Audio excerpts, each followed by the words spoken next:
2025년 사순절 오늘 제 수요일을 시작으로 부활절 전주까지 저희가 사순절을 지키고 있는데요. 사순절 첫날 아침 묵상에 함께 해주신 여러분들 환영합니다. 저희는 올해는 2025년도에는 요한복음에 나타난 예수님의 자기 선언, 그러니까 나는 세상의 빛이다, 나는 생명의 떡이다, 나는 선한 목자다, 나는 포도나무다, 나는 부활이요 생명이다 라고 하시는 예수님의 자기 선언에 대한 말씀들을 하나하나 묵상을 좀 하려고 하고요.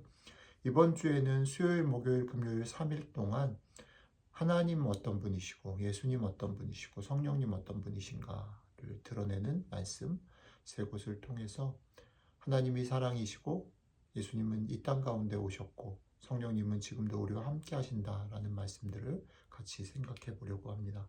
오늘은 그 첫날 이사야서 43장 1절로 10절을 읽고 하나님 어떤 분이신지 같이 생각해 보는 시간 갖도록 하겠습니다. 같이 읽겠습니다. 야곱아 너를 창조하신 여호와께서 지금 말씀하시느니라. 이스라엘아 너를 지으신 이가 말씀하시느니라.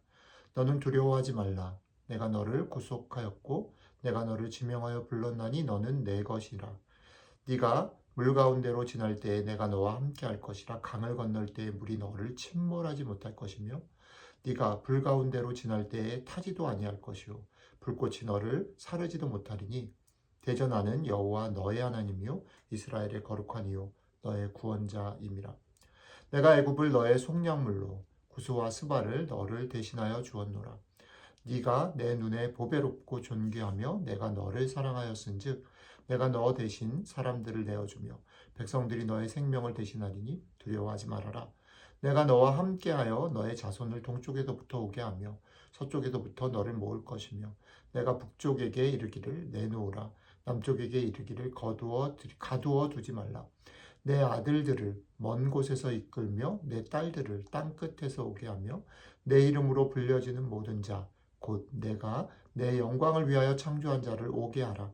그를 내가 지었고 그를 내가 만들었느니라. 눈이 있어도 보지 못하고 귀가 있어도 듣지 못하는 백성을 이끌어내라. 열방은 모였으며 민족들이 회집하였는데 그들 중에 누가 이 일을 알려주며 이전 일들을 우리에게 들려주겠느냐. 그들이 그들의 증인을 세워서 자기들의 옳음을 나타내고 듣는 자들이 옳다고 말하게 하여 보라. 나 여호와가 말하노라. 너희는 나의 증인, 나의 종으로 택함을 입었나니 이는 너희가 나를 알고 믿으며 내가 그인 줄 깨닫게 하려 함이라. 나의 전에 지음을 받은 신이 없었느니라. 나의 후에도 없으리라. 아멘. 오늘 우리가 읽은 성경 속에서는 하나님께서 어떻게 보면 마음의 감정을 담아서 반복해서 강조하시는 말씀들이 나타나고 있습니다. 그 반복해서 강조하시는 마음을 담은 말씀 뭐냐면 하나님께서 야곱을 이스라엘을 만드셨고 또 부르셨고 구속하셨다라는 겁니다. 이스라엘이 여러 가지 실수와 문제와 잘못에서 불구하고 완전히 망하지 않고 소망이 있는 것은 바로 그들에게 그런 하나님이 계시기 때문입니다. 이스라엘은 지금 이 예언을 받을 때 흩어져 있고 지금은 막막한 상태이고 지금은 비록 작고 연약한 상태이지만 그들을 지으시고 부르시고 구속하신 하나님께서 결국 그들을 열방 가운데서 모으시고 열방 가운데 세우시고 열방 가운데 당신의 영광을 위해서 그들을 높이실 것이라는 예언입니다. 자, 이 예언을 이 말씀을 생각할 때 첫 번째 출발점이 뭐냐면 그들의 현재 상태가 그것을 기대할 만한 상태가 아닌 것에서 출발한다라는 거죠. 그들이 그것을 꿈꾸거나 기대할 수 없는 거예요. 오늘 말씀을 보면 물 가운데로 다녀도 물이 그들을 덮치지 못하고 불 가운데 다녀도 그 불이 그들을 삼키지 못하는 것. 사실은 그런 천하무적의 상태여야 하는데 사실 현실은 그렇지 않은 거지요. 우리가 지난 3주 동안 마태복음 13장에 나타난 예수님의 하나님 나라 비유에서도 마찬가지입니다. 하나님의 나라의 백성으로 사는 것, 예수 그리스도의 제자로 따라 사는 것은 사실은 세상적으로 보면 매력적이거나 정말 많은 사람이 따를 만한 그런 것이 아닌 거지요. 그래서 소수의 사람이 따르고 우리는 소수자다라고 말씀드렸습니다. 지금 눈에 보잘것없고 눈에 보이지도 않고 하찮은 거죠. 우리를 둘러싸고 있는 세상은 이것과는 반대되는 것들이 흥하고 성하는 그런 세상입니다. 그런 속에 우리가 있어요. 이스라엘도 마찬가지입니다. 그런 곳에 놓여 있어요. 그런데 그런 그들 앞에 이 예언이 던져지는 겁니다. 너희를 지킬 거다. 너희가 망하지 않을 거다. 이런 거죠.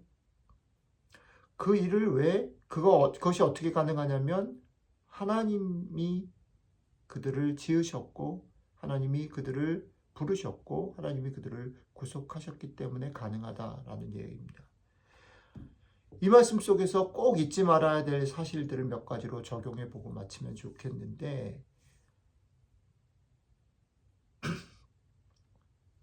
지금 이스라엘 앞에 놓여져 있는 어떤 상황이나 결과나 그런 모든 것들이 이스라엘을 삼키지 못하고 결국 망하지 않고 승리하게 된다라는 이 말은 놀랍게도 그 근거가 조건이 이스라엘 자체에게 있지 않다라는 겁니다.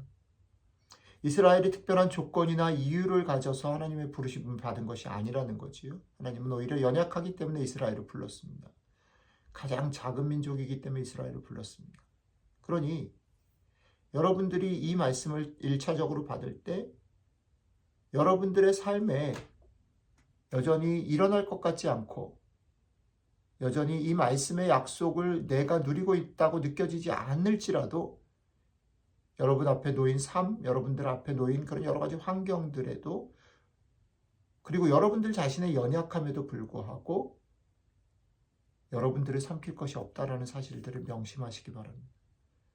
그렇기 때문에 이것을 기초로 해서 저는 이런 말씀을 드리고 싶어요. 오늘 말씀 중간 부분에 이런 게 있죠. 하나님의 눈에 이스라엘이 얼마나 아름답고 사랑스럽고 귀한가. 우리 자신이 하나님 눈 앞에서 그런 존재라는 거죠. 우리가 자격이 있어서나 우리가 무엇을 결심하고 바꿨기 때문에가 아니라 우리 존재 자체가 하나님께서 지으셨고 부르셨기 때문에 우리 존재 자체가 하나님의 눈에 아름답고 사랑스러운 거라는 거죠. 여러분들 자신의 삶이 지금 찌질하고 여전히 연약하고 답답하다 할지라도 여러분들 존재 자체가 하나님이 사랑스러운 것이라는 거죠. 하나님 눈에 귀한 거예요. 그러니 사순절 기간을 출발하면서 우리들 자신에게 이렇게 선언하십시오. 나는 귀한 존재다. 나는 특별한 존재이고 나는 하나님의 눈에 사랑스러운 존재다. 여러분들을 수시로 칭찬하시기를 바랍니다. 여러분들을 수시로 격려하시기를 바랍니다. 왜요? 하나님이 여러분들을 그렇게 보시기 때문입니다. 그것을 가지고 여러분들이 칭찬하고 격려하는 것을 가지고 여러분들 앞에 놓인 상황들을 돌파하시기를 바랍니다. 당당하게 최선을 다해서 살아나가시기를 바랍니다. 여러분들의 이것을 꺾을 수 있는 것은 없습니다. 왜요? 하나님이 여러분들과 저를 사랑하시고 우리 편이시기 때문에. 그러나 조심해야 될 것이 있습니다. 그렇기 때문에 우리에게 조건이 있고 우리에게 무슨 어떤 이유가 있기 때문에가 아니라 하나님이 우리를 그저 그렇게 존재 자체로 사랑하시기 때문에 하나님 앞에서는 어떻게 해요? 한없이 겸손하셔야 합니다. 여러분들이 이루어낸 것처럼 보이는 이 결과들, 여러분들이 복받았다, 성공했다라고 생각하는 그런 상황들에 놓여 있을 때 한없이 겸손하셔요. 하나님 앞에서 하나님이 또 이 길들을 허락하셨구나. 하나님이 이렇게 돌보셨구나. 하나님 감사합니다. 하나님 앞에 한없이 겸손하시고 그 다음에 세 번째는 뭐냐면 그 겸손한 마음을 가지고 오늘 예언의 마지막 부분에 보면 이스라엘에게 그렇게 하신 이유는 이스라엘을 하나님의 종, 하나님의 증인으로 부르시기 때문에. 종과 주인은 자신의 것을 이루거나 자신의 것을 자랑하거나 자신의 것을 구하지 않습니다. 종은 주인의 뜻을 구합니다. 증인은 주인이 행하신 일을 드러냅니다. 여러분들과 저의 삶이 주께서 축복하시고 보호하시고 결국 승리하게 하시는 삶인 것 맞지만 그것은 하나님의 종, 하나님의 증인이 되기 위함입니다. 그러니까 여러분들이 그 겸손함을 가지고 세상을 당당하게 살아갈 때에 여러분들이 하나님의 손과 발이 돼서 그 마음을 기쁘시게 해드리고 하나님의 손과 발로 도움이 필요한 사람들을 섬기며 사는 것, 세상을 섬기며 사는 것. 기억하십시오. 하나님은 여러분들을 귀하게 여기시고 사랑하십니다. 그러나 하나님은 또한 세상을 그렇게 귀하게 여기고 사랑하십니다. 그러니 오늘부터 시작되는 사순절 기간 동안 또 오늘 하루 여러분들 자신을 더 많이 격려하고 사랑하십시오. 그리고 여러분들 앞에 놓인 상황들, 조건들을 당당함으로 믿음으로 돌파하십시오. 그리고 주님의 마음 헤아리고 주님의 손과 발이 돼서 세상을 섬기는 여러분들이 되시기를 주님의 이름으로 축복합니다. 기도하겠습니다. 이 하나님, 그렇습니다. 우리를 부르신 하나님, 주의 눈에 우리가 얼마나 귀하고 사랑스러운지를 기억하게 하시고 우리 자신을 끝없이 칭찬하고 격려하며 존중하며 살아가는, 그래서 우리 앞에 놓인 상황이 그렇지 않더라도 용기 내고 담대하게 살아가는 저희들 되기를 원합니다. 또한 그런 담대함이, 그런 우리의 삶이 하나님의 종으로, 하나님의 증인으로 부르신 부르심의 삶이기 때문에 우리가 주님의 마음을 헤아리고 주님의 마음을 기쁘시게 해드리고 주님의 손과 발이 돼서 세상을 치유하며 섬기는 그런 삶들을 살아가는 사순절 기간들이 될 수 있도록 함께 해주시면 좋겠습니다. 감사드리며 우리 주 예수님 이름으로 기도드렸습니다. 아멘.